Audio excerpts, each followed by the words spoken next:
Cryptid is defined as any creature which has not been recognized by science. People across all eras from all walks of life report seeing creatures that they can't explain. Several animals such as the giant squid, gorilla, kangaroo, and platypus were once thought to be figments of the imagination, but are now known to exist. How many other cryptids are more real than we'd like to believe? For each cryptid, I will give all the relevant details, including legends and witness accounts for all that I can. I've got to thank Redditor Jimbo Seth for creating this iceberg. You can find his original post in the description, along with all of my sources, most of them archived. I urge you to do your own research and always think for yourself. Thank you for watching. Bigfoot. Almost every culture worldwide has stories of unexplained bipedal great apes which roam the wilderness. Sasquatch, or Bigfoot, is commonly described as a 6 to 9 feet tall, ape-like humanoid. Most Bigfoot sightings are concentrated within the American Northwest, a region of vast, untamed, and untouched forests, which is one of the few places a large mammal could perhaps evade us. The most famous piece of evidence for Sasquatch's existence is the 1967 Patterson-Gimlin film. This footage you're seeing now is said to depict a female Bigfoot. Other pieces of evidence for Bigfoot's existence include photos, casts of abnormally large footprints, and audio recordings of guttural, unknown animal-like screams. Although most encounters with this creature describe Bigfoot as being peaceful, shy, and wary of humans, this is not always the case. In the summer of 1924, 5 prospectors by the names of Marion Smith, his son Roy Smith, Fred Beck, Gabe Lefevre, and John Peterson were working 2 miles east of Mount St. Helens, Washington, near a deep canyon, when they came across a set of footprints reportedly very human-like but much larger, and with unusually stubby toes. The men allegedly began hearing strange sounds, and not long after this, they became aware of the fact that they were being stalked by a large ape-like figure. They referred to this creature as the Mountain Devil. The Mountain Devil was staring at them from behind a large pine tree next to a ravine. It was said to be very dark brown in color, and they estimated it to be about 7 feet tall. It ducked behind the tree and then poked its head out to watch them again. Later that night, as the men settled into their cabin, they came under attack by an unknown number of mountain devils. Though the men only saw 3 creatures at a time, they suspected there were many more. They began throwing large rocks at the cabin, and in turn, the men took cover and began firing their rifles back at the creatures. At one point, the men suspected that the creatures had gotten onto the roof of their cabin and were stomping and striking it. This standoff lasted until the morning, and as soon as things quieted down, the men reluctantly left their log cabin. One of the creatures was waiting for the men, watching from atop the cliff. Beck raised his rifle and fired at the creature 3 times. The Mountain Devil staggered backwards and plummeted 400 feet to its supposed death. This region came to be known as Ape Canyon, named after this event, the Battle of Ape Canyon. In 1975, the U.S. Army Corps of Engineers published the Washington Atlas. They spent over $200,000 on it. Adjusting for inflation, this would be $1 million as of today. The atlas cataloged all species, habitats, and ecological systems in Washington for use by both government agencies and the public. This atlas actually includes Sasquatch, and documents nearly 500 Sasquatch sightings and footprints discovered in Washington state before and after 1968. The document states that the FBI even analyzed hair from an alleged Sasquatch, and that the DNA did not belong to any known human or animal. Quote, "No such hair exists on any human or presently known animal for which such data is available." End quote. Under a Freedom of Information Act request, the FBI did release a file on Sasquatch. However, the DNA test referenced by the U.S. Army Corps of Engineers was not included. The test results referenced in the 1975 Washington Atlas have yet to be discovered, and the FBI claims to have misplaced them or found no reference to them at all. Inside the FBI's Sasquatch file, there was a different hair sample test which turned out to be from a deer. However, again, this was not the sample the U.S. Army Corps of Engineers referenced. Could the FBI be hiding the holy grail of Sasquatch evidence? Environmental DNA, or eDNA, is a relatively new technology that allows scientists to take samples from a given area and then they test these samples for DNA left behind by organisms living in the area, things like skin cells, waste, hair, etc. A recent eDNA study took samples from a wide area, from the state of Kentucky to Washington state. Miroslava Ramos, project manager at the UCLA California Environmental DNA Program, has analyzed the eDNA samples and stated, quote, "What I found very interesting was that, yes, we have detected human DNA in these areas, but we're still seeing different primate DNA. There wasn't just one human primate, there were several different primates, some sort of primate relative that exists in the data. Pan troglodyte is a species of chimpanzee, which you would not see in the areas that you're at. It's a real head-scratcher. It's important to note that the higher the detection, the more confidence we can say that whatever organism, whatever taxonomy we're looking at, was apparent in the area. In this case, we're looking at the pan genus, or the chimpanzee genus. There are 3,000 reads." End quote. There is much debate over what exactly Bigfoot is. Some believe Bigfoot to be a missing link between man and ape, or an undiscovered and undetected subspecies of Homo sapien, similar to Neanderthals and Denisovans. Believers point to the fact that there are many documented cases of other primates, such as chimpanzees, quickly realizing when they are being observed by humans, and they actively obscure themselves from us and even video cameras. They say that given Bigfoot's hulking size, he should have a much larger or denser brain than any other primate, and should be able to do so as well, to an even greater degree. Even chimps can show a level of problem solving that we humans seem to have lost, likely replacing it with the ability to manipulate complex machines, navigate overcomplicated social structures, and patience to withstand tedious manual labor. Others believe that the only reason Bigfoot can evade capture and leave little to no evidence or obvious signs of his existence behind is because Bigfoot is not a flesh and blood ape, but a creature not of this earth at all. These theories range from Bigfoot being an extraterrestrial or an interdimensional being. Fred Beck, who witnessed the Battle of Ape Canyon, believes that Bigfoot is a lower dimensional being, which phases into our dimension in an attempt to transcend to a higher plane of consciousness.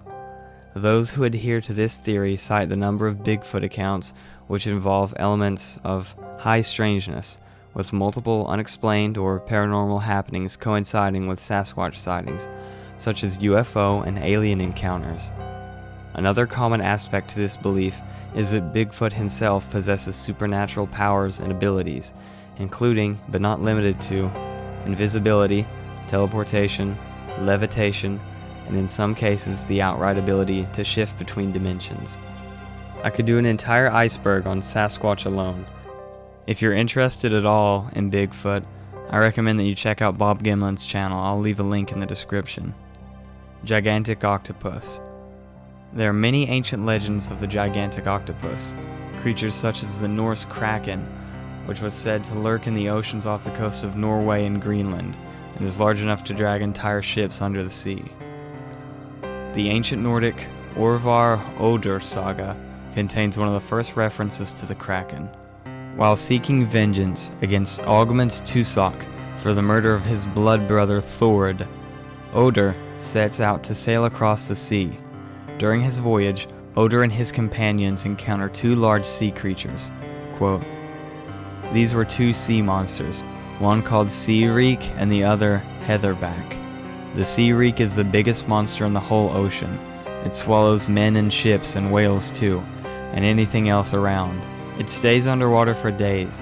Then it puts up its mouth and nostrils, and when it does, it never stays on the surface for less than one tide." End quote. The giant Pacific octopus is the largest scientifically recognized octopus. It can be found in the northern Pacific Ocean, off the coast of the United States, up to Alaska and around Japan. The largest individual on record weighed 600 pounds and measured 30 feet across in length. On average, though, they weigh closer to 110 pounds and measure 16 feet across. The giant Pacific octopus is extremely intelligent and has been observed opening jars and mimicking other species. Though this one isn't on the iceberg, I'm adding it because it's probably scarier than any monster, really. The big fin squid, or Magna Pena squid, is one of the most rarely encountered squids. The clip you're seeing now was filmed above the seafloor of the Gulf of Mexico on November 11th, 2007. More specifically, Perdido, a shell oil drilling site 200 miles off of Houston. The creature wouldn't have been spotted if not for the fact that Perdido is one of the world's deepest oil sites. According to Lance Medlin, who worked at Shell Perdido, quote, "I was on this project, Shell Perdido Spar. Trust me, it's real. It was a big deal when we caught it on camera. Before this, it was believed that they only got to 3,000 feet deep and only grew 30 feet. This one is nearly 8,000 feet down and about 150 long." End quote. Giant squid and other cephalopods have 8 short arms and 2 long tentacles. Magna Pena has 10 indistinguishable appendages that all appear to be the same length, which even have elbows. Though we've never witnessed the creature feed, scientists believe that it captures prey by dragging its long tentacles across the ocean floor until a poor soul is unfortunate enough to run into it. The squid then uses its tentacles to ensnare its prey, like a murderous puppet master, to drag its prey across the ocean floor to kill it and then devour it. Sea serpents. One of the most common types of cryptids reported throughout time are sea monsters or sea serpents. Most of these creatures are described as snake or dragon-like and can often be dangerous for humans to encounter, the most famous of which is the next entry on the iceberg, Nessie. Loch Ness is the second largest body of fresh water in the world, located in the Scottish Highlands. The body of water reaches a depth of nearly 800 feet and a length of about 23 miles. For centuries, there have been accounts of a monster lurking in the loch, which has come to be known as the Loch Ness Monster, or Nessie, our underwater ally. The oldest account of a monster commonly thought of as Nessie comes from the biography of Saint Columba, written in the late 7th century. According to the biography, in 565 AD, Saint Columba encountered a group of men bearing a man who had been killed by an aquatic monster in the river Ness. Columba then used one of the men as bait and used magic prayers to banish the creature into the depths of the loch. It's also important to note that St. Columba's biography is full of whimsical and exaggerated stories like this one. There are many Scottish legends of water spirits known as kelpies, which inhabit the waters of Scotland. A study of pre-1933 Highland folklore analyzed references to kelpies, water horses, water bulls, and other aquatic spirits, and found that Loch Ness was most commonly said to be the home of these creatures, more so than any other body of water in Scotland. In 1933, a new road was completed along Loch Ness's shore, which, for the first time, would give drivers a clear view of the loch while they were driving. On July 22nd of the same year, George Spicer and his wife were driving on this road next to the loch when they witnessed a large, undulating, blob-like creature that covered the entire road. Described as a huge snail with a long neck or tail, fin-like appendages, no discernible head, and leathery, gray skin like that of a rhinoceros. According to George Spicer, it was, quote, "the nearest approach to a dragon or prehistoric animal that I have ever seen in my life," end quote. In January 1934, a doctor named Robert Kenneth Wilson noticed something moving in Loch Ness and stopped his car to take this photo, which has come to be known as the surgeon's photo because Wilson refused to have his name associated with it. This is the first sighting of the familiar plesiosaur-like Nessie. This monster was actually a plastic and wooden head attached to a toy submarine. Though this famous photograph is an admitted hoax, there are a few other things that believers point to as evidence of something unknown living within Loch Ness. In 1955, Peter McNabb captured 2 photos of a large object in the loch. These black and white photos, with Urquhart Castle in frame, are really gothic and make a really cool background if nothing else. McNabb's account of that day is taken from Nicholas Witchell's Loch Ness story, published in 1974. Quote, "I was returning from a holiday in the north with my son, and pulled the car up on the road just above Urquhart Castle. It was a calm, warm, hazy afternoon. I was all ready to take a shot of Urquhart Castle when my attention was held by a movement in the calm water over to the left. Naturally, I thought of the monster, and hurriedly changed over the standard lens of my Exacta camera to a 6-inch telephoto. As I was doing so, a quick glance showed that some black or dark, enormous water creature was cruising on the surface. Without a tripod and in a great hurry, I took the shot. I also took a very quick shot with another camera, a fixed focus Kodak, before the creature submerged again." End quote. In 1987, Operation Deep Scan took place, led by Nessie hunter and marine biologist Adrian Shine, in partnership with Daryl Lawrence, head of Lawrence Electronics, who provided sonar units with a range of 1,300 feet, which could detect objects as small as 1 foot in length and separate objects which were only 1 inch apart. The operation costed €1 million, or nearly $1.4 million US today. Over 20 boats with echo sounder technology allowed the boats to use sound waves to map out the loch for 2 whole days. The media at the time reported findings of Operation Deep Scan as proving the non-existence or perhaps extinction of Nessie. But on the first day, 3 strong sonar contacts were recorded from 78 meters to 180 meters. The best of these was made opposite of Urquhart Bay. The object entered the sonar at 174 meters and was tracked for 140 seconds. David Steensland of Lawrence Electronics stated that the 78-meter target might be of a very large known fish, but thought that unlikely at that depth. Of the other 2 targets, Steensland said that they were very strange and larger than those he picked up from sharks off the coast of Florida. Daryl Lawrence said that all the contacts were larger than a shark but smaller than a whale. After examining the echogram data, specifically the sonar return revealing a large moving object near Urquhart Bay, Lawrence said, "There's something here that we don't understand, and there's something here that's larger than a fish, maybe some species that hasn't been detected before. I don't know." End quote. What you're seeing here is footage from a 1992 documentary called Secrets of the Loch. A slowed down portion of the original video appears to show an animate object larger than a seal or otter in the loch. The link to the original footage can be found in the description at 14 minutes and 40 seconds. October 5th, 2020.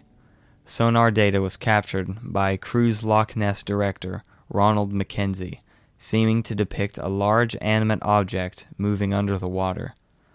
The 49-year-old said, quote, "It was a bit of a dreek day, and we only had 12 passengers. We were at our halfway point off Ivor Morriston, where we turn around. The water's 189 meters deep here. It was right in the middle of the loch, at about 170 meters down. It was big, at least 10 meters. The contact lasted 10 seconds while we passed over." End quote. According to the official Loch Ness Monster Sighting Registry, there have been at minimum 5 sightings of Nessie in 2021 alone. So, what have people been seeing in the loch? The dominant theory about the Loch Ness Monster is that Nessie is some sort of plesiosaur, or some other type of surviving dinosaur that still remains in the loch to this day. In 2019, University of Otago's Professor Gemmell, who is a geneticist, conducted an eDNA study in Loch Ness specifically to search for Nessie. If any unidentified DNA was found, it would stand out and could then be compared to what plesiosaur DNA would have looked like. This study found an abnormally high amount of eel DNA in Loch Ness. Professor Gemmell is quoted as saying, "There is a very significant amount of eel DNA. Eels are very plentiful in Loch Ness, with eel DNA found at pretty much every location sampled. There are a lot of them. So, are they giant eels? Well, our data doesn't reveal their size, but the sheer quantity of the material says that we can't discount the possibility that there may be giant eels in Loch Ness. Therefore, we can't discount the possibility that what people see and believe is the Loch Ness Monster might be a giant eel. The university's hypothesis is that a 12-foot-long Loch Ness eel could exist, which would be double the size of the largest European eel. Are there any other accounts of large eels in Loch Ness? June 10th, 1856. An account of a giant eel was printed in the Inverness Courier. The sighting took place in the small town of Lorbost. Quote, "The village of Lorbost is at present the scene of an unusual occurrence. This is no less than the appearance of one of the inland freshwater lakes of an animal which, from its great size and dimensions, has not a little puzzled our island naturalists. Some suppose him to be the description of the hitherto mythological water kelpie, while others refer to it the minute descriptions of the sea serpent, which are revived from time to time in newspaper columns. It has been repeatedly seen within the last fortnight by crowds of people, many of whom have come forward from the remotest parts of the parish to witness the uncommon spectacle. The animal is described by some as being in appearance and size like a huge peat stack, while others affirm that a 6-oared boat could pass between the huge fins, which are occasionally visible. All, however, agree in describing its form as that of the eel, and we have heard one, whose evidence we can rely upon, state that in length he supposed it to be about 40 feet. It is probable that it is no more than a conger eel, after all, animals of this description having been caught in the Highland lakes, which have attained a huge size." End quote. So, is it possible that the Loch Ness Monster sightings have been mistaken groups of eels swimming near to the surface, creating the illusion of a serpent? Could there be a giant Loch Ness eel that's to blame for the sea serpent sightings? Or is something dark and ancient still lurking somewhere in the loch? Ogopogo. Although commonly described as Canada's Loch Ness Monster, the Ogopogo has a much longer history. The natives which lived near Lake Okanagan called the lake monster Nuhatik, which means sacred spirit of the water. They believed that the monster lived near Rattlesnake Island, which is within the lake. For hundreds of years, they would also sacrifice animals to Ogopogo before entering the lake. Nuhatik was often described as using its tail to create fierce storms to drown victims. According to native legends, a visiting chief, Timbasket, denied Ogopogo's existence and refused to make a sacrifice in exchange for permission from the spirit to cross the lake. Upon entering the lake on a canoe with his family, Nuhatik, quote, whipped up the surface of the lake with his long tail, end quote, and the canoe and its occupants were sucked to the bottom of the lake. In 1872, Susan Allison, who was the first European to settle near Lake Okanagan, was also the first European to witness Ogopogo, describing it as a large snake-like monster. Susan Allison had good relations with the natives and brought up her experience to the First Nations people, who then told her their legends of Nuhatik. In 1926, there was an alleged mass sighting of Ogopogo, wherein at least 30 people saw the monster from their cars while on the beach of Lake Okanagan. There have been numerous sightings since then, with the best resource for these sightings being a website called Ogopogo Quest. The two following accounts are from Ogopogo Quest. September 7th, 2006, Michelle and Gilles Bellevue from West Bank took this photo of a form just below the water, south of the Kelowna Mission area, on the east side of Okanagan Lake. The photo was taken from their boat at 2:30 p.m. They estimated the object to be about 25 feet long and approximately 50 feet from their boat. May 24th, 2015. Bill Stysek captured a few photos of the alleged monster from 200 meters away. Zooming in, we can almost make out a face. According to his account, quote, the object stayed in the same spot for almost a full minute, rotating its head as if looking around, at the end of which time it jumped out of the water, displaying its head and a portion of its neck before diving and disappearing beneath the water." End quote. In 2016, a strange figure was captured in Lake Okanagan on Google Earth. This figure is seen just next to Rattlesnake Island, where the First Nations tribes said the monster called home. Could this just be a coincidence? The Chupacabra is a cryptid which is primarily sighted in the Americas and preys upon livestock and drains its victims of all blood, leaving them completely exsanguinated. The Chupacabra is now commonly understood to be a canine, which appears to suffer from extreme mange. The video you're seeing now is police dashcam footage of an alleged Chupacabra captured in 2008. In Hood County, Texas, in July 2010, animal control officers cornered and killed an alleged Chupacabra. Texas A&M University scientists conducted tests on it and found it to be a coyote-dog hybrid suffering from extreme mange and internal parasites. Mange is a contagious skin disease caused by parasitic mites seen primarily in domesticated animals. This explains some sightings, but neither coyotes or dogs have the ability to suck the blood of their prey, and the original sightings of a far more alien creature from Puerto Rico are still entirely unexplained. Most believe the Chupacabra was first seen in 1995, but the legend of this creature truly began 2 decades earlier, February 25, 1975, when a Puerto Rican newspaper first reported the strange animal deaths in the small town of Mocha. In Mocha's Barrio Roca, 15 cows, 3 goats, 2 geese, and a pig were found with puncture marks on their bodies and allegedly exsanguinated. Some locals feared that this was the work of a satanic cult. Newspapers gave the suspect a name, the Vampire of Mocha. Despite these anomalous killings, the local police dismissed it all, attributing the livestock murders to dog attacks. The 2 main issues with this conclusion are, 1. Feral packs of dogs have existed in Puerto Rico for a very long time, and locals will be familiar with dog attacks, and this would be no different. The locals would not find this bizarre. The second issue is that Puerto Rico has no large native predators which could be capable of this. There was a lot of speculation as to the true nature of this creature. Many believed it was a supernatural bird, like the one seen by Mara Acevedo, a Mocha resident who noticed that a strange animal had gotten onto her roof in the dead of night. According to her testimony, the animal pecked at the rusty rooftop and windows before taking flight, releasing a terrifying scream. These sightings coincide with high strangeness again, as some locals reported witnessing UFOs and strange lights in the sky. March 12, 1975.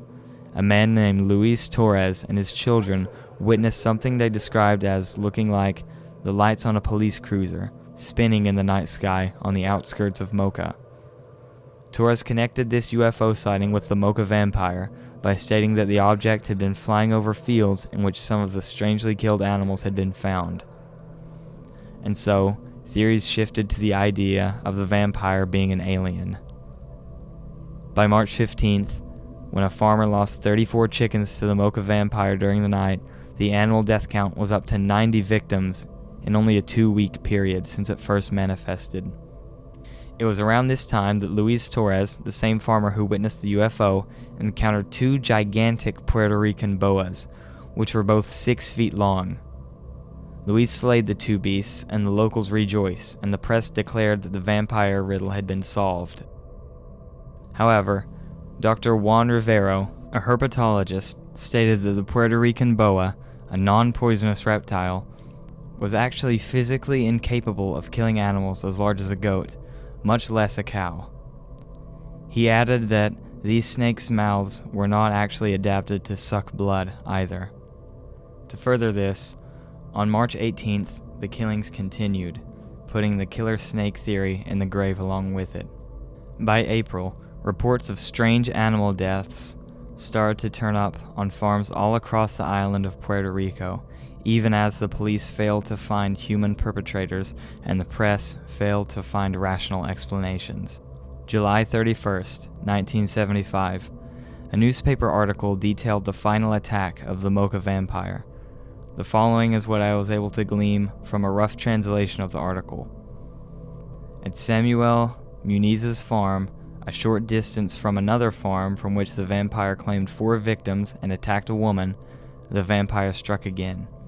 Muniz's dog, a German shepherd named Joggy, heard the frightened howls of goats and began wildly barking and pulling on his chain, eventually breaking free and charging to their rescue.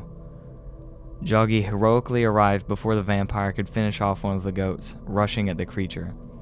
A neighbor went out to investigate what was happening and witnessed the strange animal seemingly flapping its wings or spines and emitting a piercing shriek penetrating nearby mountains. By August, the vampire mysteriously vanished, its bloodlust quenched for 20 years. March 1995. 8 sheep were found killed and exsanguinated. As history repeats itself, the locals feared that this was the work of a satanic cult, and the police again dismissed these attacks, this time chalking it up to foxes. The first actual sighting of the Chupacabra was by Madeline Tolentino. With the help of a sketch artist, Madeline was able to better illustrate this monster. The Chupacabra was 4 to 5 feet tall. Its body was covered in fine gray fur, peppered with dark spots. The creature had large red eyes that were damp and protruding, running up to its temples and spreading to the sides, small holes for nostrils, a lipless mouth, and no visible ears. The creature's arms were thin, with 3 clawed fingers. It stood on 2 muscular legs, which were not unlike a kangaroo's, with sharp talons on its feet. Perhaps most strikingly, running from the vampire's head down its back were bright, phosphorescent spines, which constantly changed color.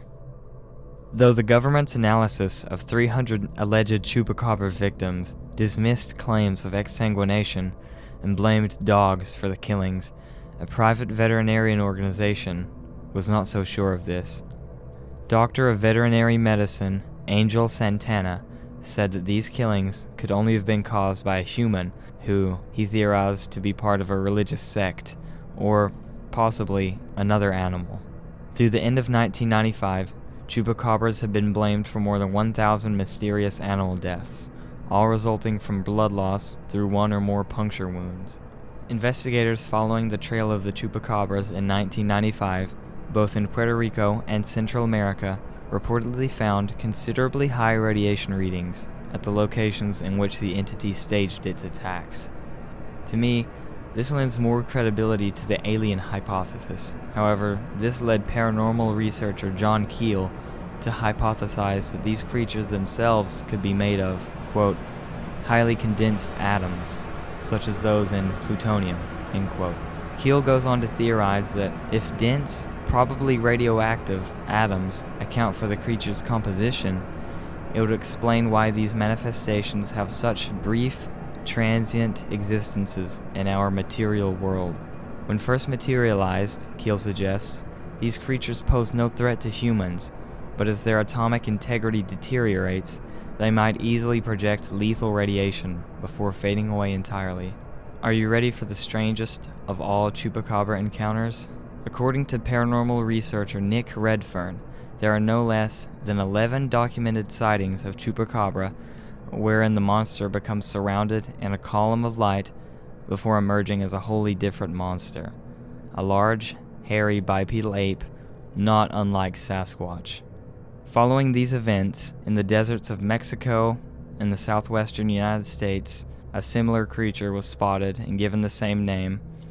However, the name Chupacabra became very meaningless, in that anything strange, any strange animal, was simply called Chupacabra.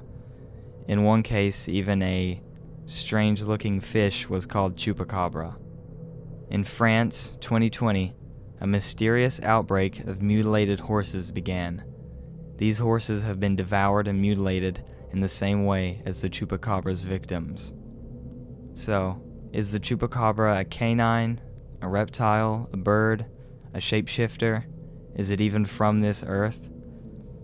The sightings of this creature vary widely, although all accounts share one crucial element: a monster with a thirst for blood. In the early 1700s, the Leeds family lived in the Pine Barrens of southern New Jersey. Deborah Leeds, otherwise known as Mother Leeds, had given birth to 12 children and was simply exhausted with pregnancy. Upon becoming impregnated with her 13th child, in a moment of anger and frustration, she is said to have cursed her child, saying, quote, "Let it be the devil."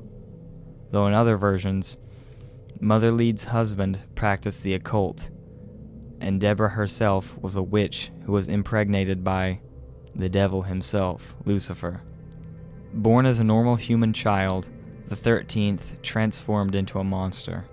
Its hands became claws, its legs became hooves. Once fully transformed, the 13th child possessed the head of a goat, bat wings, and a forked tail, becoming the Leeds Devil, better known as the Jersey Devil. Growling and screaming, the child beat everyone with its tail before flying up the chimney and disappearing into the pines. Some people have hypothesized that the entire legend of the Jersey Devil was fabricated by Benjamin Franklin. Benjamin Franklin's rival in the almanac business was Daniel Leeds, husband of Deborah Leeds.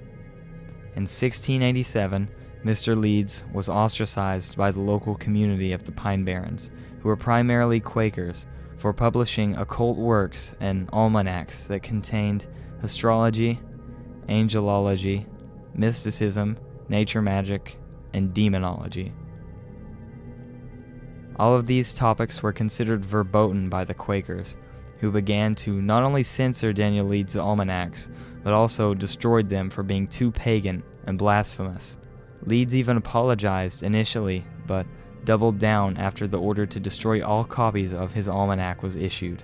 Leeds was also a supporter of the British monarchy, who were not very popular at the time if you're at all familiar with the American Revolution, which only furthered the locals' distaste for the Leeds family. Daniel Leeds' son, Titan Leeds, inherited both his father's almanac business and his rivalry with Benjamin Franklin, competing with Benjamin Franklin's popular Poor Richard's Almanac. In 1733, the competition between the two men intensified when Franklin used astrology in his almanac to predict Titan Leeds' death on October of the same year as a joke. Though Franklin's prediction was intended as a joke, Titan Leeds did not find it funny and was offended at the death prediction. Titan Leeds publicly called Franklin a fool and a liar. In a published response, Franklin mocked Titan Leeds' anger and joked that in fact, Titan Leeds had died on the date of the earlier prediction and was writing his almanacs as a ghost to haunt and torment Franklin. Franklin continued to mock Titan Leeds and call him a ghost even after Titan Leeds' actual death during 1738. The reputation of the Leeds family as both pagan occultists and supporters of the British Crown, in tandem with the Leeds rivalry with Benjamin Franklin and Franklin's meme of Titan Leeds as a ghost, could have contributed to the legends of the Leeds Devil. In addition to this, the Leeds family crest depicts a dragon-like creature. If the sightings truly ended here, this will be a tidy explanation, right? In 1817, Napoleon Bonaparte's brother, Joseph Bonaparte, moved to New Jersey, United States. Only 3 years later, he too would come face to face with the devil. Quote, Joseph Bonaparte, the brother of Napoleon, was the King of Spain. Unsuccessful in defending Spain against England during the Peninsular Wars, he was forced to abdicate his throne in 1813. Following his brother Napoleon's defeat, Joseph went into exile in America, where he purchased 800 acres at Bordentown, New Jersey, because it was between the two great seaports of New York and Philadelphia. This allowed him to obtain the very latest news from both France and Spain. One snowy afternoon, the ex-king of Spain was hunting alone in the woods near his house when he spotted some strange tracks on the ground. They looked like the tracks of a 2-footed donkey. Bonaparte noticed that one foot was slightly larger than the other. The tracks ended abruptly, as if the creature had flown away. He stared at the tracks for a long moment, trying to figure out what the strange animal might be. At that moment, Bonaparte heard a strange hissing noise. Turning, he found himself face to face with a large, winged creature with a horse-like head and bird-like legs. Astonished and frightened, he froze and stared at the beast, forgetting that he was carrying a rifle. For a moment, neither of them moved. Then, the creature hissed at him, beat its wings, and flew away. 20 years later, January 16th through the 23rd of 1909, newspapers published hundreds of claimed encounters with the Jersey Devil from all over the state. Among alleged encounters that week were claims the creature attacked a trolley car in Haddon Heights and a social club in Camden. The police in Camden and Bristol, Pennsylvania, reported to these sightings and fired on the creature, to no effect. A large cash reward of $10,000 was offered for the creature's capture. This search for the monster amounted to nothing but hilarious hoax attempts to get the prize money. One man was desperate enough to glue fake wings and claws onto a kangaroo in an attempt to pass it off as the Jersey Devil. In 1937, Sidney Ladley, his wife, and their neighbor, Chester Smith, encountered the Jersey Devil shortly after 9 p.m. As the Ladleys were driving home, the creature leaped over their car on a back road near their home. Sidney stated, quote, "It was about the size of a kangaroo and was covered with hair 4 inches long, and it hopped like a kangaroo. And eyes. What eyes?" Following this sighting, more than 20 neighboring farmers had taken their shotguns and unleashed their hounds and spent all night hunting for the monster. However, the men were unable to track it down. The Blue Hole is located deep in the Pine Barrens of Winslow, on the border of Camden, Gloucester counties. This pool is said to not only be bottomless, but also a frequent pit stop of the Jersey Devil. The surface of the Blue Hole is as still as glass and remains at a chilly 50 degrees Fahrenheit. Although the water was crystal clear, there are no signs of life in the hole whatsoever. No fish, no insects, nothing. There is something unsettling about this void, making it easy to imagine why people might warn their children not to venture into these waters. According to unconfirmed reports, several people may have drowned or otherwise died in this lake for unknown reasons. The Jersey Devil is blamed for their murder. Suspecting this lake to be a favorite lurking place of the creature, locals used to set traps for it. As for another mysterious quality, some say that the bottom of the Blue Hole is an entrance to another dimension, which the Jersey Devil uses to go to and from our universe. The jackalope is reported to be a jackrabbit the size of a deer, with large antlers. This cryptid is at first glance a complete hoax, used to sell fake, taxidermied rabbits with antlers in the days of the Wild West. However, this cryptid may be based on rabbits infected with Shope papillomavirus, which causes horn-like tumors to grow out of their heads. Could this be what inspired the original tales of the jackalope? Does it matter either way? Many Native American tribes have legends of the Thunderbird, a powerful nature spirit which takes the form of a gigantic bird, which is capable of causing storms by merely flapping its wings. Some scientists speculate that these legends could have been inspired by Native Americans discovering the fossilized remains of pterosaurs or other dinosaurs. There have been many Thunderbird sightings in recorded history. Illinois seems to have an interesting concentration of Thunderbird accounts. The P.I. Saw Bird is a Native American mural located in Alton, Illinois, which has been maintained since long before Europeans settled in America. The mural is said to depict the bird that eats men. This is similar to other Native American depictions of the Thunderbird. There have been many Thunderbird sightings in recorded history as well. This string of encounters began on April 4th, 1948, in Alton, Illinois. An Army colonel named Walter F. Sigmund was speaking with a local farmer when the two men witnessed a giant bird.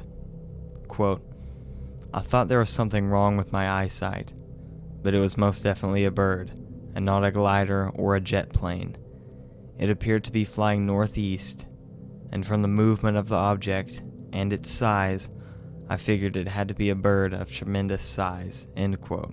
This is the testimony that Colonel Sigmund later gave to the local newspaper. This is also a good case with a trained observer as a witness. Like I said, this case would soon be printed in local newspapers, along with many other Thunderbird sightings that followed. Colonel Sigmund's encounter was also recorded in the United States Air Force's Project Sign. Project Sign was the first U.S. Air Force study of reports of unidentified flying objects, and is also the grandfather program of the well-known Project Blue Book, which also studied UFOs. Quote, "Project Sign, Incident 123. Reliability, impossible to evaluate. Colonel Sigmund was never questioned, but some sort of investigation obviously should be made in lieu of the fact that he was once commandant of Air Force Base Kearns." End quote. Compared to the many other Project Sign files, this one is very empty. Many of the other cases feature large collections of newspaper articles, but this one does not, just a lone clipping, even though there are many articles printed about this, which I'll continue to show on screen. The Air Force also neglected to interview Colonel Sigmund or the following witnesses. On Tuesday, April 6th, 2 more witnesses saw the bird on the opposite end of the state. Robert Price of Caledonia, Illinois, reported seeing a bird, quote, "a bird as big as an airplane," end quote. In Belvidere, Illinois, 2 witnesses see a monstrous bird the size of an airplane. The bird had a long neck and its feet trailed behind it. The witnesses described the bird as a monster, and again compared it to a prehistoric animal. Verrill Babb, a truck driver, described the bird as looking like a pterodactyl. The witnesses both believed that it could be, quote, "a visitor from another planet." The very next day, April 10th, 1948, flight instructors at the Alton, Illinois airport said that a large bird cast a shadow, quote, "as big as a Piper cub from 500 feet up," end quote. The Piper Cub was one of the most common aircrafts at the time, and was over 22 feet long with a wingspan of over 35 feet. Other witnesses maintained that the birds were as large as small airplanes, far larger than any normal eagle. It was at this time that the original witness, Colonel Sigmund, finally came forward with his story as well, and reported it to the local newspaper. I find it very odd that so many witnesses at the same time were describing seeing a similar creature, and then all of a sudden, the sightings just ended until July 25th, 1977, in Lawndale, Illinois. A boy named Marlon Lowe was playing outside with his friend, but unbeknownst to Marlon, 2 massive birds had been circling him overhead. The birds then began flying towards him in a tight wingtip-to-wingtip formation, chasing Marlon, pecking and clawing at his shoulders. The boy's mother, Ruth, noticed that her son was under attack and ran to Marlon's aid. The larger of the 2 birds sunk their claws into his shirt, fully lifting the boy off of the ground. The Thunderbird carried Marlon roughly 35 feet while being chased by Ruth before dropping Marlon. In addition to Ruth and Marlon Lowe, multiple neighbors also witnessed this encounter. Ruth Lowe was quoted as saying, "It had a white ring around its half-foot-long neck. The rest of the body was very black. The bird's bill was 6 inches in length and hooked at the end. The claws on the feet were arranged with 3 front, 1 in the back. Each wing less the body, was 4 feet at the very least. The entire length of the bird's body, from beak to tail feather, was approximately 4.5 feet. Had Ruth not come outside at that very moment, she was sure the birds would have carried her son away. Despite this incident having multiple witnesses, the Lowe family became ostracized from their community. As their story was circulated around the local press, Marlin became known to his schoolmates as Bird Boy and was relentlessly bullied. Dead pigeons were tossed onto the Lowe family's porch. Despite this, Ruth Lowe investigated this incident herself by researching in the library. She came to the conclusion that the only bird it could have possibly been was an Andean condor.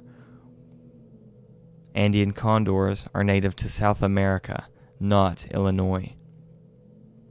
Andean condor are among the largest birds of flight, have a wingspan surpassing 10 feet, and share the white ring around the neck of the birds that preyed upon Marlin. Others speculate that this was the work of a turkey vulture or a black vulture. However, both birds are smaller than what was described. Young turkey vultures have a black head, and they are often misidentified as black vultures. Black vultures have white tips at the end of their wings and flap their wings more often. They are uncommon in Illinois and are more likely to be seen in the extreme southern part of the state, while turkey vultures are extremely common. It's also out of character for a vulture to attack live prey, as vultures consume the remains of the dead.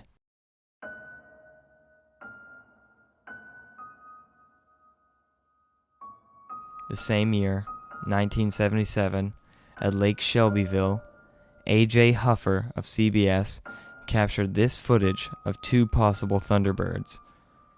Huffer described the birds as huge, all black, and with leathery faces.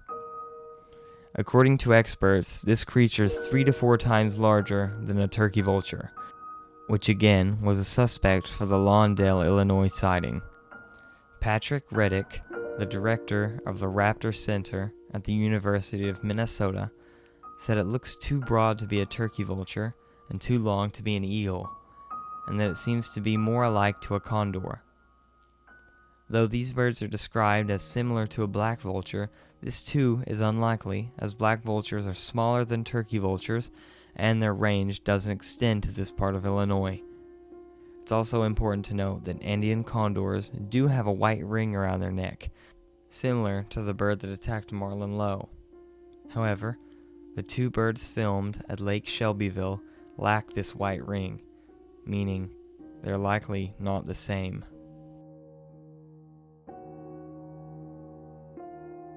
In Alaska, there have been numerous reports of birds the size of small aircrafts being seen.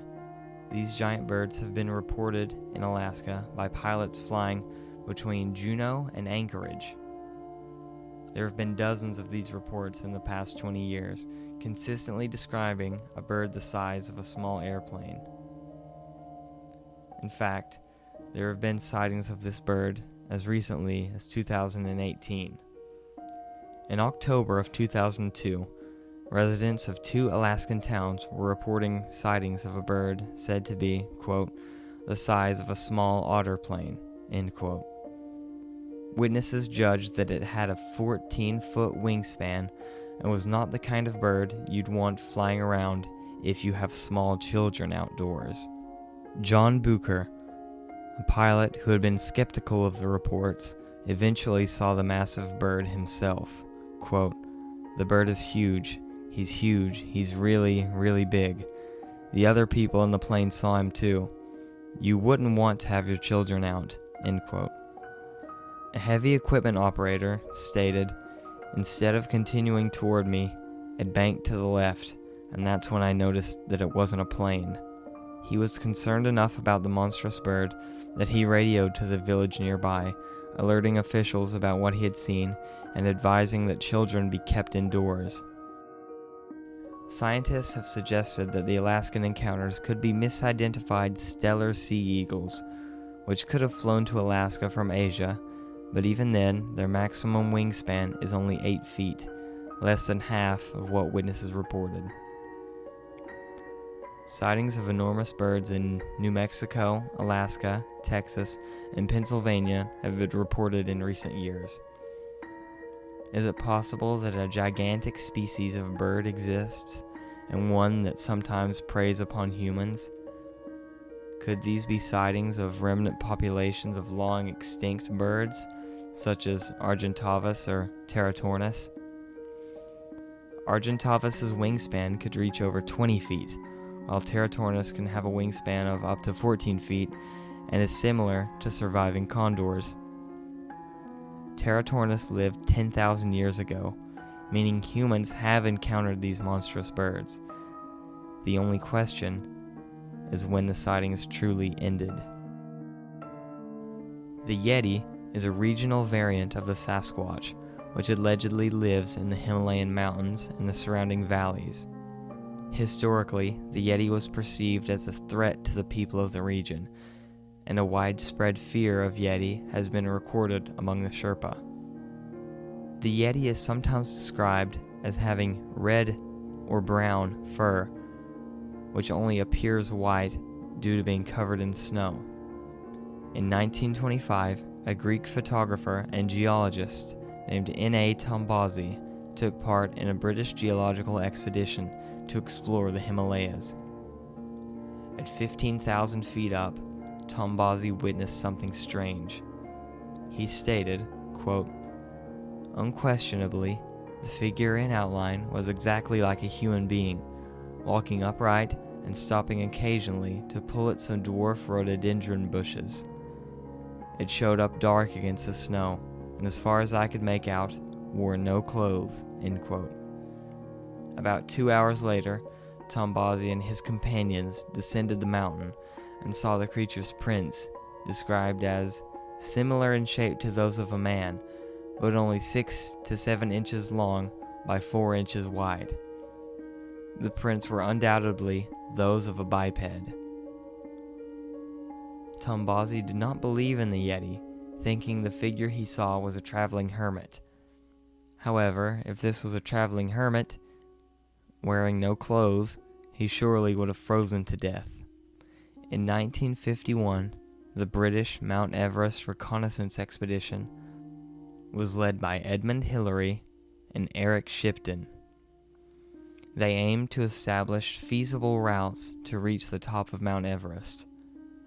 While on the Menlung Glacier, at an elevation of 1,900 feet, his team came upon a path of strange footprints. The prints were 13 inches long and 8 inches wide. Shipton photographed the most well-defined of these footprints and also the trackway itself.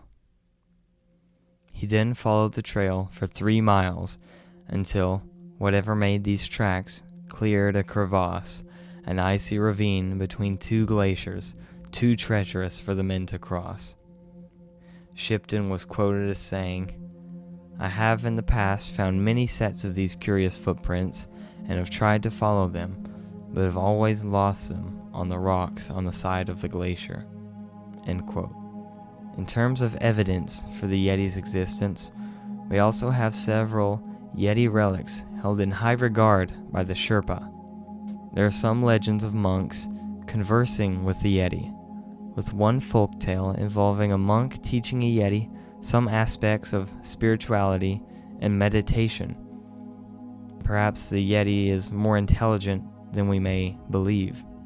According to members of the Pangbosh Monastery, a monk once walked into a cave to meditate where he saw a Yeti. Many years later, the monk came back to find that the Yeti was dead. He collected the hand and scalp and took them back to the monastery. The Pangbosh hand was treated as a ritual object that was connected to the luck and safety of the monastery, and the monks believed that its theft could bring their downfall.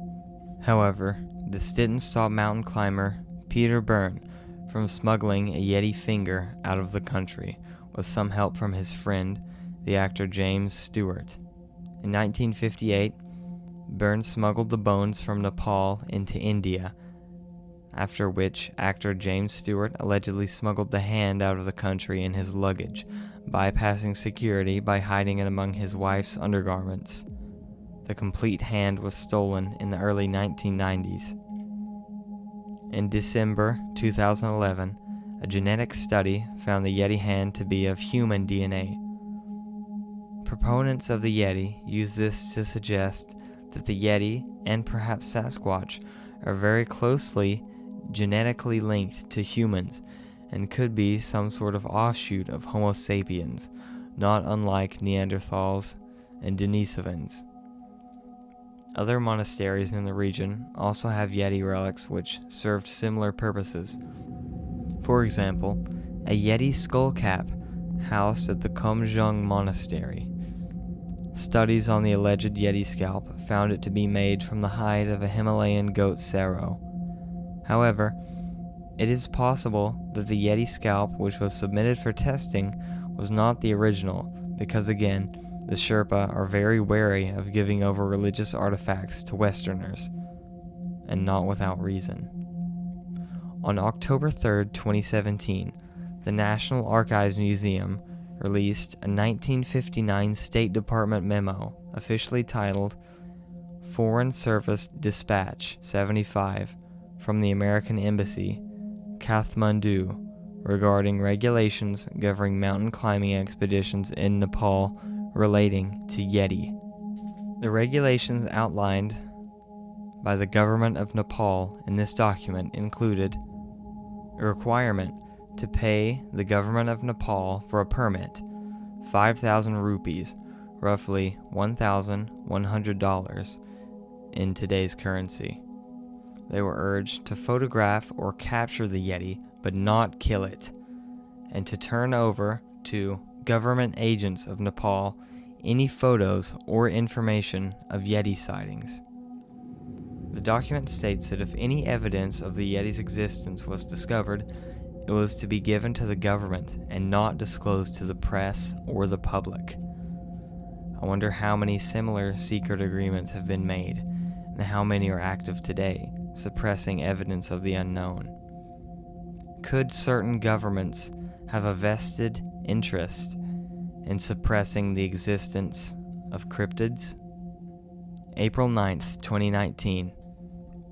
An Indian Army mountaineer expedition set out to Mount Makalu, the fifth tallest mountain in the world, and only 12 miles south of Everest. Near the Mount Makalu base camp, the military discovered an inexplicable set of footprints. The footprints were 32 inches by 15 inches, much larger than a normal human footprint. The Indian Army has sent their findings to be examined by scientists, and they are quite adamant that this will prove the existence of the Yeti. The Dover Demon. In Dover, Massachusetts, April 21st, 1977, around 10:30, 17-year-old William Bartlett was driving his Volkswagen with his friends Mike Mazzocco and Andy Brody when they encountered the demon. Bartlett's headlights shone on a small figure which he first thought was just a small animal, but he soon realized it was nothing he'd ever seen before. The creature was, quote, standing on a wall, its eyes glowing in the headlights. It was not a dog or a cat. It had no tail. It had an egg or watermelon-shaped head, end quote. The quadruped demon had gray skin, orange eyes, thin, spindly limbs, and tendril-like fingers which wrapped around the stones of the wall. After only a few seconds, the creature fled from the broken stone wall. Bartlett described the figure as more human-like in its form than animal. Its shape reminded him of kids with distended bellies, he said. Quote, I've always tried to guess what it was. I never had any idea, end quote. Bartlett's friends were not quick enough to see the creature. They only saw Bartlett's horrified reaction to the creature. Roughly 2 hours later, 15-year-old John Baxter was walking his girlfriend home. After dropping her off, he began walking back home when he too encountered the demon. He spotted a short, shadowy silhouette in the distance walking towards him. Baxter thought the short figure was one of his friends, so he called out, but to no response. Baxter and the figure continued to approach each other until the silhouette stopped in its tracks. Baxter too stopped and called out again, saying, "Who is that?" As he took another step forward to get a closer look, the figure ran away from him, running down a slope. Baxter followed the creature down the slope, eventually finding it crouched on top of a rock, with its feet, quote, molded to the top. He would later say that the creature he saw reminded him of a monkey, but with a figure 8 shaped head.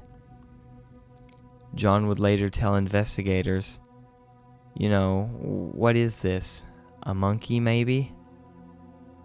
As I was looking really close there, I could see the eyes. It was looking at me. I just stared at it for a few minutes. End quote. Soon, John began to feel very uncomfortable. I got all these feelings that it was thinking to itself, or waiting to spring or whatever, And so I backed up to the bank kind of fast, and my heart started beating really fast. End quote.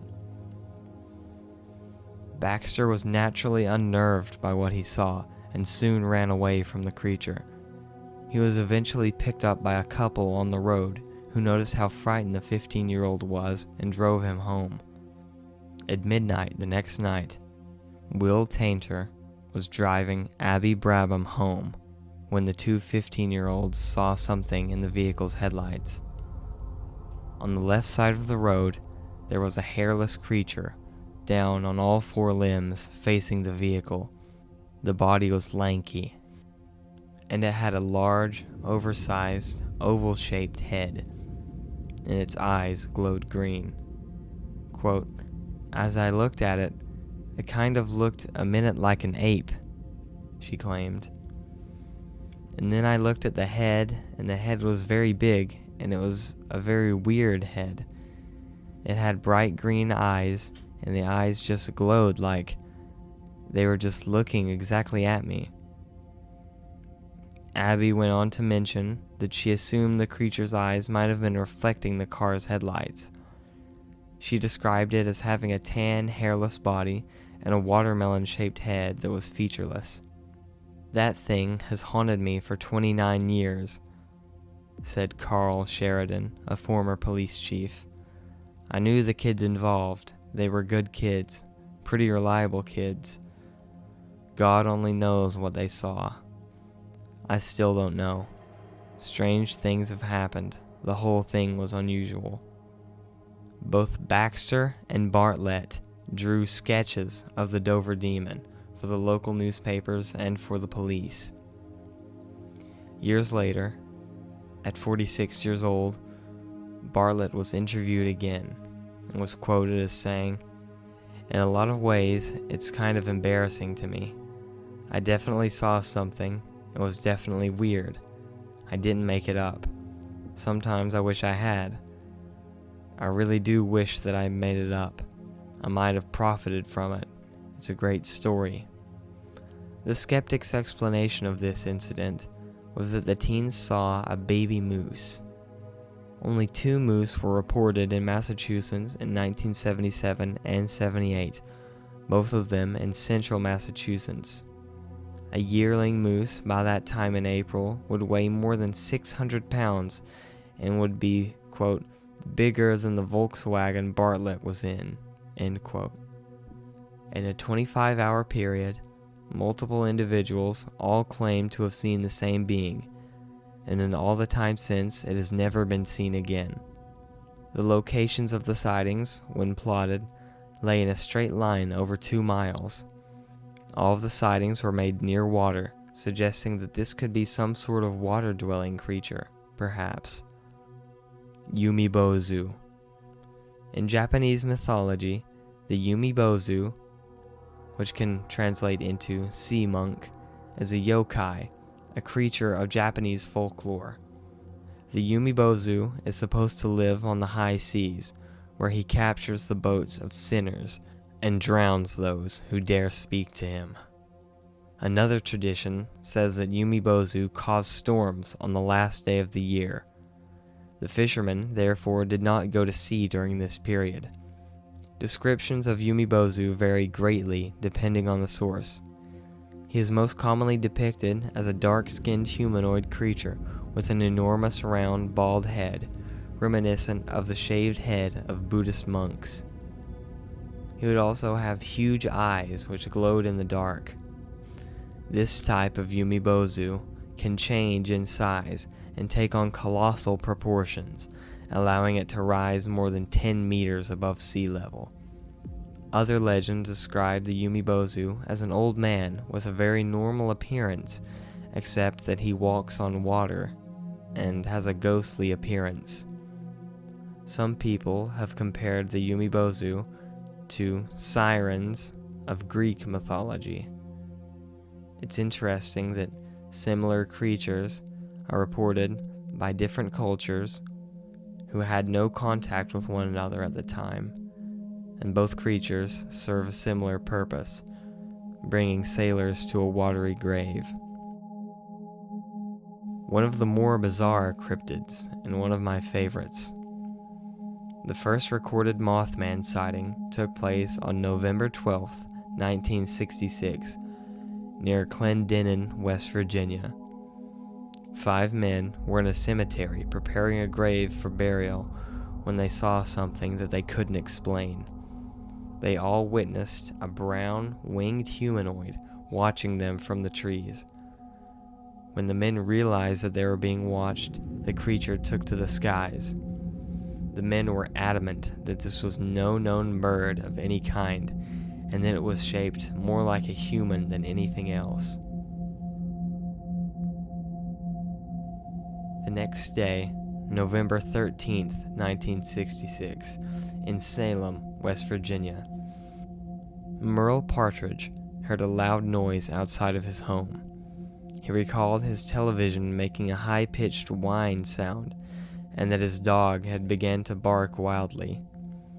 After going outside to investigate, Partridge was startled by 2 glowing red eyes that belonged to no animal he'd ever seen before. He also described an eerie flashing red light that seemed to be dancing around. His hunting dog took off after the creature, and that was the last he saw of either one. He went out to search for his dog with friends the next day, but there was no trace.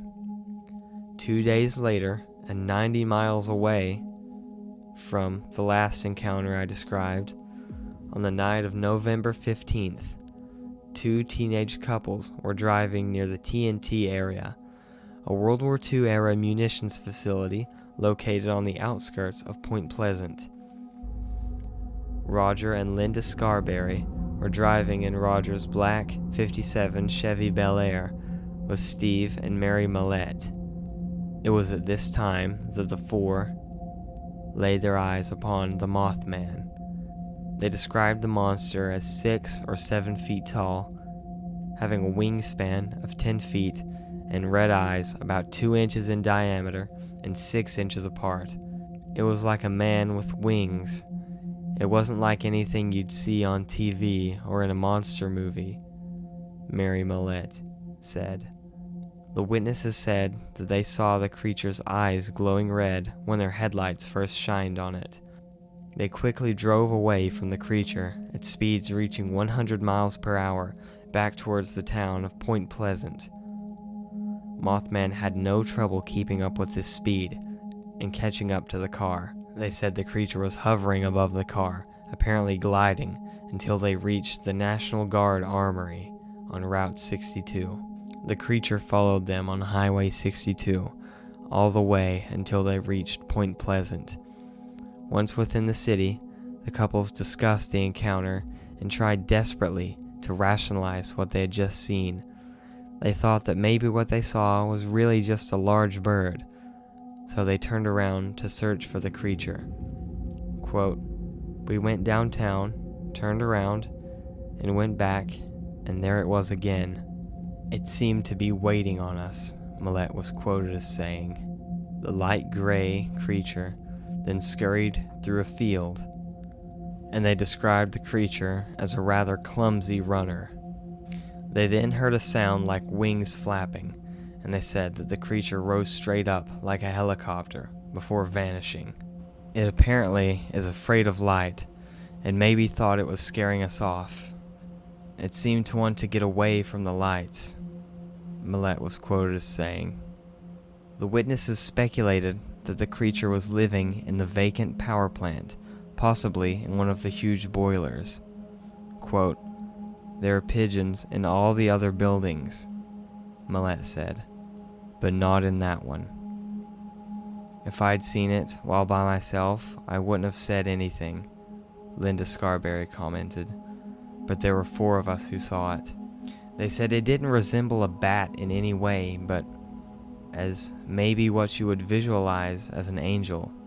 The 4 teens then went to the police and recounted their story to Deputy Millard Halstead.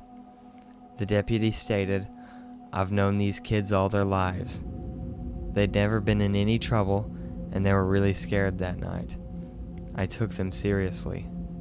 The deputy went to investigate, and although he did not see the creature, he saw dust in the vicinity of a coal field that he thought could have been caused by the creature. On screen now is Roger Scarberry's eyewitness sketch of the Mothman. He stated, "I'm a hard guy to scare, but last night I was for getting out of there." End quote. All of the witnesses were pale and tired from lack of sleep following their harrowing experience. The next day, Linda Scarberry was rushed to the hospital by her father after experiencing a nervous breakdown caused by the Mothman. After this encounter, over 100 people in and around Point Pleasant reported seeing the Mothman. In 2002, Linda did an interview for the book Mothman, The Facts Behind the Legend by Jeff Walmsley and Donnie Sargent Jr. In this interview, she described an instance in which she saw the Mothman on her roof in December of 1966. She said, "We saw it again about a month after we first saw it, when we lived on 13th Street. The roof slanted down at an angle from the upstairs bedroom window. I looked out that window, and it was sitting down. Its wings were folded around itself, like it was trying to keep warm. It had its head turned sideways, looking in through the window, as if it was curious. By then, I had figured out that it didn't want to hurt me. I could just tell by the way it looked at me. I was very curious and wanted to communicate with it, but I still didn't know what it was or where it came from, and was a little scared of it, still. It looked so lonely, but not scared anymore. It looked cold, too. It was really cold out that night." In local reporter Mary Hyer's letters to author John Keel on July 2nd, 1967, she wrote about Roger and Linda experiencing more activity of Mothman on their roof. She mentions that Linda's mother, Mabel McDaniel, and says that the roof activity occurred over 3 nights. Those 3 nights being June 29th, 1967 through July 1st, 1967. She said, "Mabel said that Roger and Linda swear that the monster has been on their roof the past 3 nights. Linda even claims that she sees its red eyes and has been a nervous wreck. I really don't know what to think of this deal, if they really see something or just think they do." When asked about if Mothman was good or bad, Linda Scarberry said, "I don't think it ever had evil intentions. It had numerous chances to harm or even kill me and some other people, but it didn't.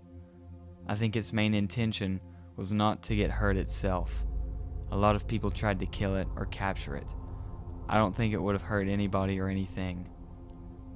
A lot of dogs started turning up missing, and a lot of people blamed that on the Mothman, but I don't think it was him." Another witness, Connie Carpenter, was driving home from church at 10:30 a.m. on Sunday, November 27th, 1966, when she suddenly saw a huge gray figure. She said that it was shaped like a man, but much larger, at least 7 feet tall and very broad. The thing that attracted her attention was not the creature's size, but its eyes. It had large, round, fiercely glowing red eyes that focused on her with a hypnotic effect.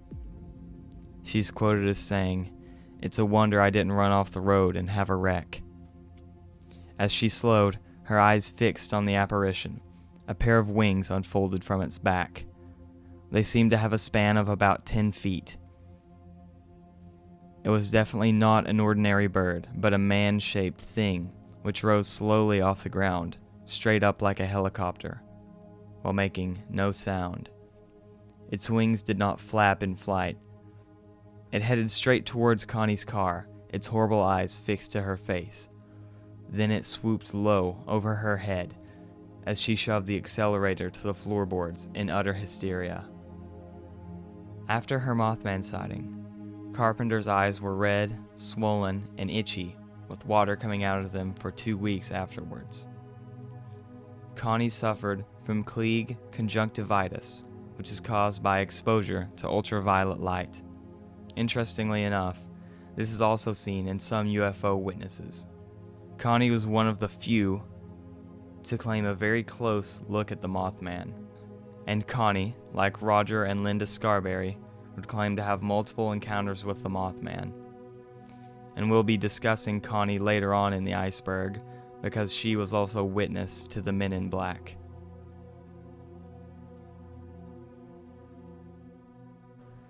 Two volunteer firemen who saw the Mothman described it as a large bird with red eyes.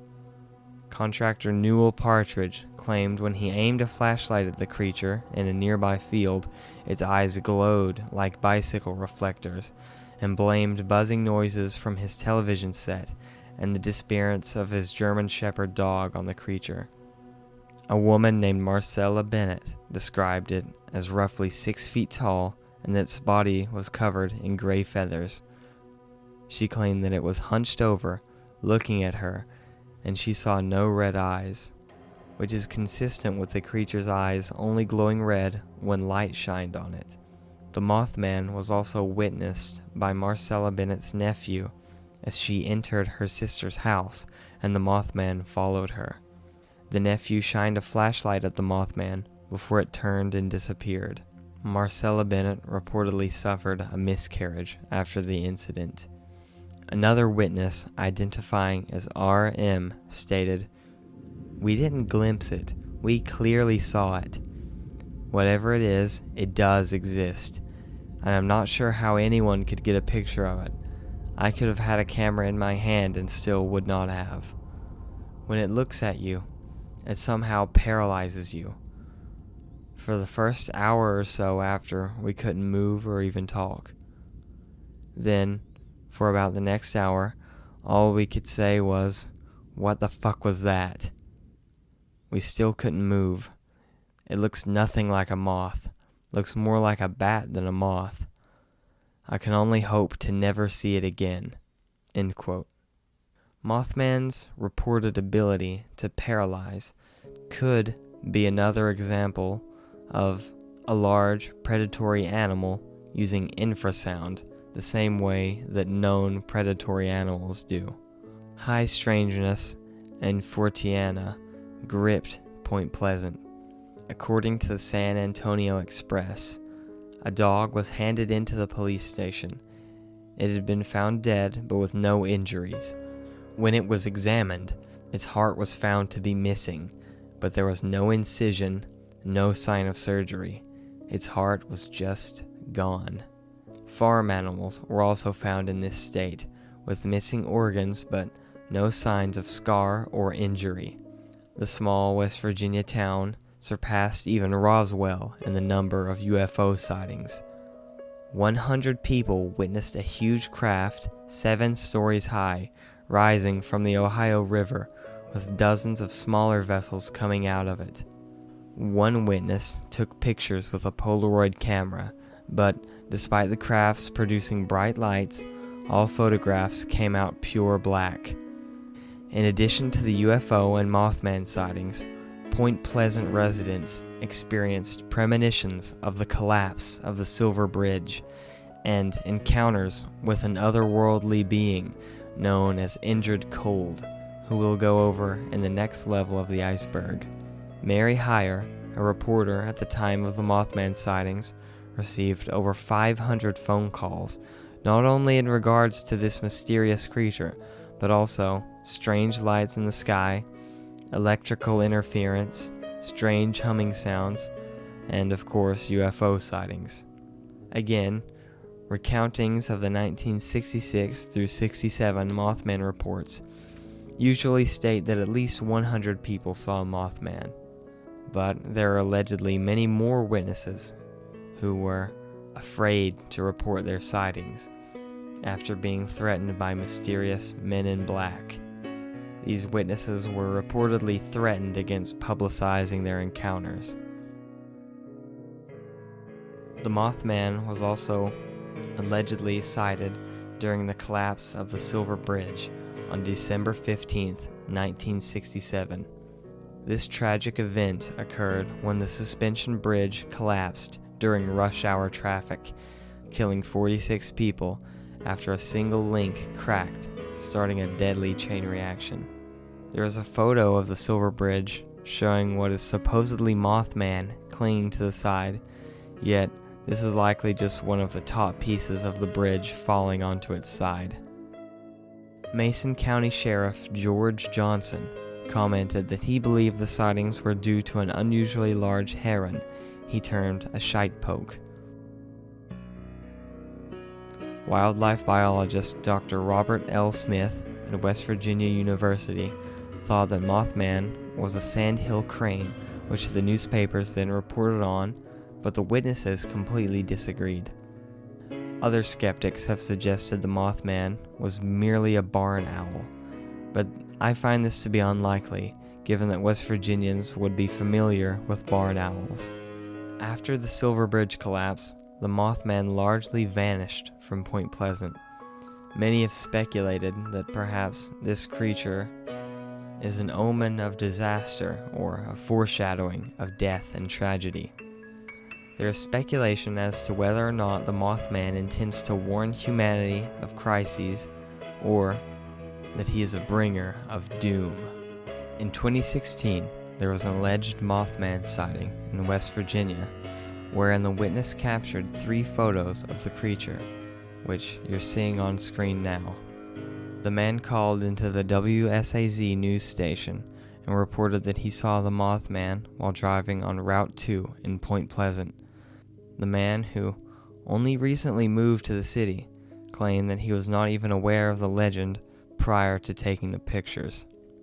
There have been other Mothman sightings which are too numerous to mention here, such as alleged sightings in Friedberg, Germany before a mine collapse, at the Fukushima nuclear meltdown in Japan, and in New York City on September 11, 2001.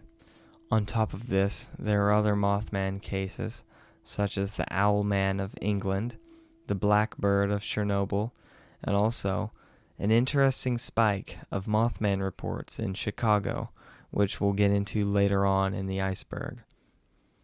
Injured Cold and the Men in Black also have their own entries in the iceberg, which I'll also be covering. Bat Squatch, May 18th, 1980. Mount St. Helens erupts in the most powerful volcanic explosion in the United States history. At least 57 people were killed and over $1 billion worth of damage was caused. However, at this time, an unknown cryptid revealed itself. There are scant reports of a large, winged humanoid seen flying across the ashen skies after the eruption. Though there are alleged newspapers documented these sightings, none can be found. It's possible that these have merely yet to be digitized in any form. Some theorize that the eruption of Mount St. Helens released the Bat Squatch to the surface, and that the being dwelled in underground caverns before escaping.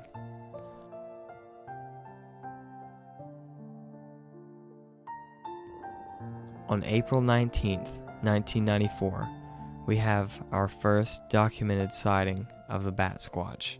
At 9:30 on a Saturday night, 18-year-old Brian Canfield was driving near Mount Rainier when his truck suddenly stopped.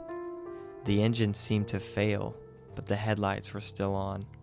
The headlights came to illuminate a 9-foot-tall being with a dark blue fur, yellow eyes, sharp teeth, tufted ears, and large bat-like wings the length of the road. In an interview with the local newspaper, Brian was quoted as saying, "Its eyes were yellow and shaped like a piece of pie, with pupils like a half-moon. The mouth was pretty big, white teeth, no fangs. The face was like a wolf." The writer of the newspaper article included the following details to try to verify Brian's integrity. Quote, "He doesn't listen to heavy metal, and he doesn't play Dungeons and Dragons. He's never seen a UFO." End quote. Sandra Canfield, Brian's mother, has been interviewed since the incident and says that Brian does not like to discuss his encounter with the winged beast and says that she still believes him. In 2009, HPI, Haunted and Paranormal Investigations International, received the following account of an encounter with what could have been the Bat Squatch. "Me and my friend were hiking around Mount Shasta, and out of one of the crevices flew out this big creature. I mean, this thing was huge. It was as tall as a man, as stocky as Hulk Hogan, and had leathery wings. I believe the wingspan was at least 50 feet from one end to the other. I was holding up my camera, but was paralyzed with fear as this thing flew by. I didn't get a picture, sorry." What do you think this might be? Could it have been a pterodactyl? It was flying or gliding fast. It seemed to have the head of a bat.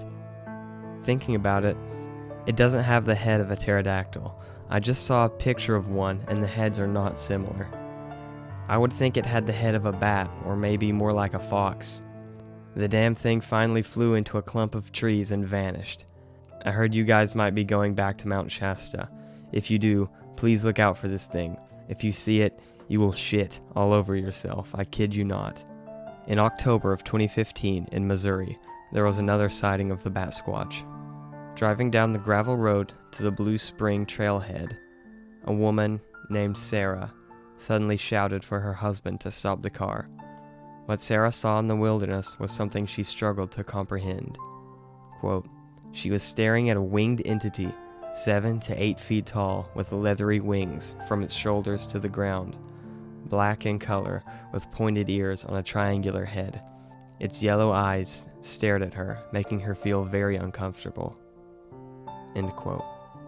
In 2021, a woman identifying only as Hernandez was hiking along Ape Canyon Trail, the same Ape Canyon named after the Bigfoot encounter. Quote, "I nearly fainted when this big hairy winged thing landed on the trail. I heard this deep beating sound and then it landed right in front of me. Her Pomeranian, Daisy, went insane barking at it." From all sightings of this creature, we see that it seems to dwell at and around mountains. Mount St. Helens, Mount Rainier, and Mount Shasta. It seems that this creature, if it exists, dwells around mountainous areas. Furthermore, Mount Rainier and Mount Shasta are locations associated with high strangeness. Mount Shasta is a UFO hotspot and has a multitude of Bigfoot and other cryptid sightings as well. It is also the site of a supposed ancient underground city inhabited by an intelligent race of gigantic humanoids, with connections to Lemuria and the lost continent of Myuu. The Native Americans have legends going back for centuries about tiny people who also once lived within this area, who used to throw rocks at the natives when they would enter their territory. In our modern day, there are strange, unexplained disappearances that take place in Mount Shasta, the strangest of which involve a grandmother who suddenly passed out and awoke to find her grandson missing. The boy who went missing and was later found explained that he had been taken by a, quote, robot that looked and sounded just like his grandmother, and he also said that he was taken to a huge underground cave that was filled with other robots. Given the bat squatch's strange amalgamation of features, it's possible that this being is a chimera, a man-made animal, a genetic monstrosity. Other theories state that given the bat squatch's alleged appearance at the eruption of Mount St. Helens, that the creature is a misidentified Mothman, though there are noted differences between the two cryptids. In May of 1950, a mountaineer and skier by the name of Jim Carter suddenly and mysteriously disappeared in Ape Canyon while out on a climbing expedition with 20 other people on a warm, clear day. A subsequent search would turn up footprints that seemed to suggest that the missing man had been frantically running as if he was being chased, even careening down steep embankments and hurtling recklessly across crevices. One searcher, mountaineer, and member of the Seattle Mountain Search and Rescue Unit, Bob Lee, has said that there was a constant sense of being watched from the woods during the search. He would say of the expedition, quote, "It was the most eerie experience I have ever had. There was something strange on the high slopes of the mountain. I could feel the hair on my neck standing up. It was eerie. I was unarmed except for my ice axe, and believe me, I never let go of that." Carter's complete disappearance is an unsolved mystery to this day. Dr. Otto Trott, Lee Stark, and I finally came to the conclusion that the mountain devils got him. The rescuers followed Jim's footprints until they simply ended abruptly. Did mountain devils abduct Jim Carter? And if so, were these mountain devils the same beasts which took part in the Battle of Ape Canyon? Or, given that Jim's footprints ended so abruptly, was he perhaps taken into the sky by a winged mountain devil like the bat squatch? The Mongolian death worm. Under the scorching heat of the most desolate regions of the Gobi Desert, lurking underneath the sand, is a headless, blood-red monster known as the Mongolian death worm. In Mongolian, the death worm is called Olgoi Korkoi. I hope I pronounced that correctly. But it means intestine worm, due to its blood-red color and being the size of an intestine, with most accounts placing the creature at 2 to 7 feet in length. It has been described by many to have the ability to evade the sun and other life forms by tunneling underground. Allegedly, the creature creates waves in the sand on the desert's surface when it travels underground, which is the only way to detect the creature. According to Mongolian legends, the death worm can spit out a corrosive yellow saliva, and in some tales, possesses the ability to generate blasts of bioelectricity, both of which it uses to hunt. The death worm is said to roam the southwestern Gobi Desert and hibernates underground most of the year, except for June and July, when the creature becomes active. Indigenous people claim the invertebrates lay eggs inside of a camel's stomach, likely after killing the camel via acid or shock. Upon hatching, they absorb the color of their host's blood and results in a brightly saturated, red-hued body. If larger food sources are unavailable, they will consume rodents and other types of vermin. Locals say that the monster is most often seen on the surface after a heavy rainfall. The death worm was first introduced to the Western world by an explorer named Roy Chapman Andrews, but since Mongolia had been under Soviet control until 1990, little information escaped the Soviets' iron fist, and not much was known about the death worm. In recent years, investigators have been able to look for evidence of the creature's existence. The Mongolian Prime Minister, Damdin Bazar, who, in 1922, described the worm as shaped like a sausage about 2 feet long. It has no head, nor leg, and it is so poisonous that merely to touch it means instant death. It lives in the most desolate parts of the Gobi Desert." End quote. One particularly intriguing account involves a small boy who is playing with a bright yellow ball. which unfortunately got the attention of the death worm. Residents claim that this particular color attracts the beast. When the curious young boy approached it, he reached out and gently touched its flesh. Within mere seconds, the unsuspecting child was deceased. His parents soon discovered their son's corpse and immediately recognized the post-mortem symptoms. The enraged parents went to hunt for the monster and to slay it. Neither parent ever made it back to the village alive, and townspeople suspected that they had been killed by the monster. Ivan Mackerel, one of the leading Loch Ness monster detectives, studied the region and interviewed many Mongolian people about the worm. Ivan collected the legends of the locals and described the worm as a sausage-like worm over half a meter long and as thick as a man's arm, resembling the intestine of cattle. Its skin serves as an exoskeleton, molting whenever it's hurt. Its tail is short, as if it were cut off, but not tapered. It is difficult to tell its head from its tail because it has no visible eyes, nostrils, or mouth. To me, the most interesting account of the death worm comes from a man named Sugi, a Mongolian who served as Ivan's interpreter. According to Sugi, during his childhood, a party of geologists visited his home region. One of the geologists was driving an iron rod into the sand when he suddenly collapsed. His colleagues rushed over to him, but he had been killed before he even hit the ground. They began to investigate what had happened, as there was no obvious cause of death. But it was then that the sand began to churn, and the death worm unearthed itself. Apparently, the death worm used its bioelectricity to execute the geologist. Due to the sheer volume of sightings and strange deaths, Ivan came to the conclusion that the death worm was more than just a legend. Scientists speculate that the death worm may be a carnivorous reptile, usually called a worm lizard, although they're not actually lizards.